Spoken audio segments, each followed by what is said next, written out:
weighted down by huge sods. Daily it sweltered in the punishing sun. Bubbles gargled delicately. Blue bottles wove a strong gauze of sound around the smell. There were dragonflies, spotted butterflies, but best of all was the thick warm slobber of frog spawn that grew like clotted water in the shade of the banks.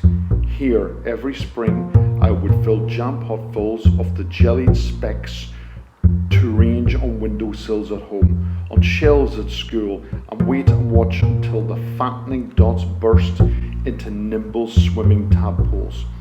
Miss Walls would tell us how the daddy frog was called a bullfrog, and how he croaked, and how the mammy frog laid hundreds of little eggs, and this was frog spawn.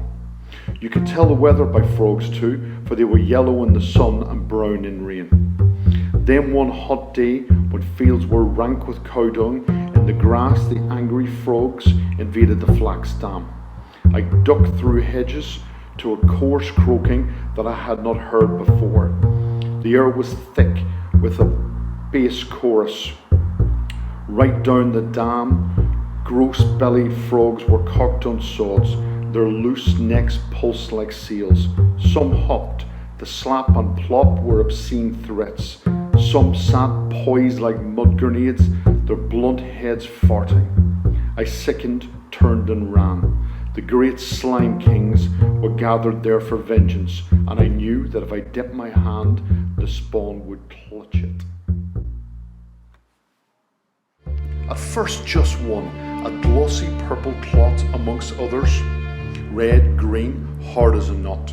You ate that first one and its flesh was sweet, like thickened wine. Summer's blood was in it, leaving stains upon the tongue and lust for picking. Then red ones inked up, and that hunger sent us out with milk cans, pea-tins, jam pots, where briars scratched and wet grass bleached our boots, round hayfields, cornfields and potato drills. We trekked and picked until the cans were full, until the tinkling bottom had been covered, and on top big dark blobs burned like a plate of eyes. Our hands were peppered with thorn pricks, our palms sticky as bluebeards. We holded the fresh berries in the byre, and when the bath was filled we found a fur, a rat grey fungus glutting on our cachet. The juice was stinking too. Once off the bush, the fruit fermented, the sweet flesh would turn sour. I always felt like crying. It wasn't fair that all the lovely canfuls smelt of rot. Each year I hoped they'd keep, I knew they would not.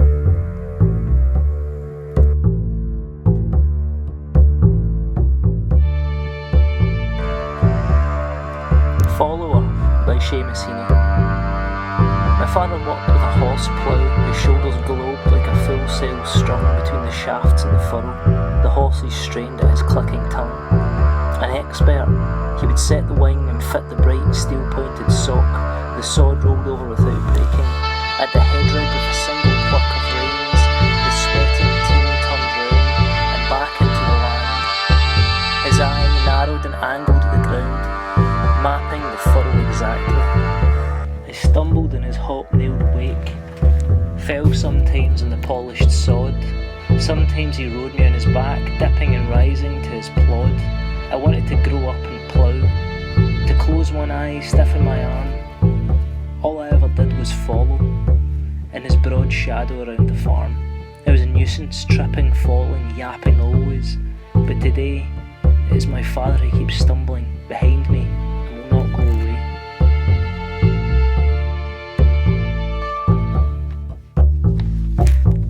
Digging by Heaney.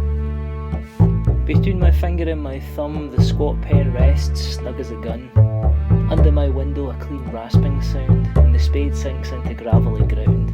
My father digging. I look down, till his straining rump among the floor beds bends low, comes up 20 years away, stooping in rhythm through potato drills, where he was digging. The coarse boot nestled in the lug, the shaft, against an inside knee, was levelled firmly. He rooted out tall tops, buried the bright edge deep, to scatter new potatoes that we picked, loving their cool hardness in our hands. By God, the old man could handle a spade, just like his old man. My grandfather cut more turf in a day than any other man on Toner's Bog. Once I carried him milk in a bottle, corked sloppily with paper. He straightened up to drink it, then fell to right away, nicking and slicing neatly, heaving sods over his shoulder, going down and down for the good turf, digging. The cold smell of potato mould, the squelch and slap of soggy peat, the cuts of an edge, through living roots awaken in my hand, but I've no spade to follow men like them.